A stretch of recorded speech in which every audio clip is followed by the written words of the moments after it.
So in this video, I'm going to talk about the difference between a leader and a manager.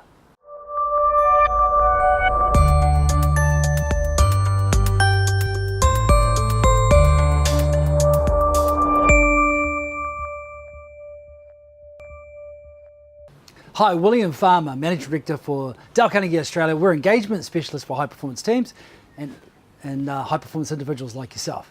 Hey, so why is it important to understand the difference between a manager and a leader? Look, I like this description. It's not mine, it's somebody else's. And in the seminar, he talks about it. He goes, hey, I want you to look at the person on the right, and I want you to look at the person on the left. And do you care about the person on the right? And do you care about the person on the left? And if the answer is yes, then there's probably a good chance that you're a leader, because leaders lead people and leaders care about their people. Whereas managers manage process, and obviously good managers care about their people, but not necessarily so. So you don't actually have to care about people to be a really highly effective manager, but you do have to care about your people to be a really high effective leader.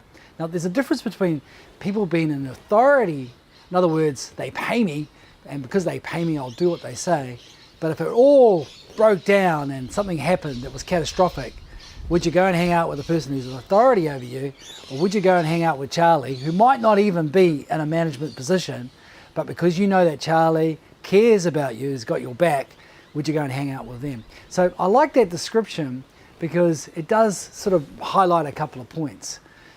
Leaders lead people, which means they have to understand their people. They have to understand what intrinsically motivates them, how to help them, how to perform, how to be the best that they want to be best at. Managers manage process, performance standards, planning, organizing resources, helping those resources to be really effective. So my key point here is that you can be a really brilliant manager, but that doesn't necessarily mean you're a leader. It might mean that you have authority over, or you can be an awesome leader, care about each other, but that doesn't mean you might even be in a senior position. You could be in a position where you're just like every other staff member, but people gravitate towards you because of your leadership skills. You know, in this world, which is so fast, and where we need to learn at collaboration, we need to have collaboration within our businesses, because we have to solve business problems collectively now, not just individually. Most people that I'm working with have to be good at both. They have to be able to manage and they have to be able to lead. And if they are really good managers and they don't have that quality of leadership, be okay with it. You know, bring in people, manage someone around who is charismatic with people, is a good leader, work together as a team, and you'll achieve the same outcome. You know, I love Richard Branson. He reminds me of, he's on my Facebook. His posts are all about the heart, how to lead, how to encourage, how to drive, how to desire. It's all people focused. And he is a really, really good leader. But he is smart enough to make sure that he has awesome managers who are great with process and all the nitty gritty that he doesn't want to deal with. And he moves on, because he's an entrepreneur, moves on to the next opportunity for him. If you gravitate towards process and you don't really like the limelight and you like to make sure things are right for people, maybe you're one of those awesome managers. Can you develop your leadership skills? Yes, you can. Is it a natural fit for you? Maybe it's not, but you can develop it, all right? All I'd like you to think about is maybe I need to pass the ball to allow those people where it's a natural fit to excel. All right, so that's what I would do if I was a very strong, competent manager.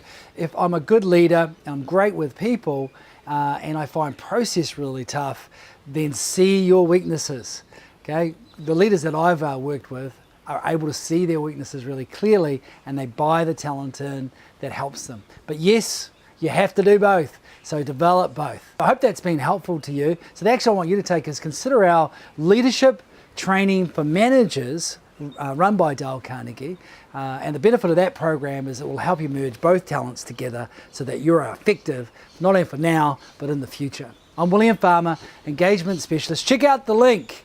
We're here to help you become a high performance team and a high performance individual.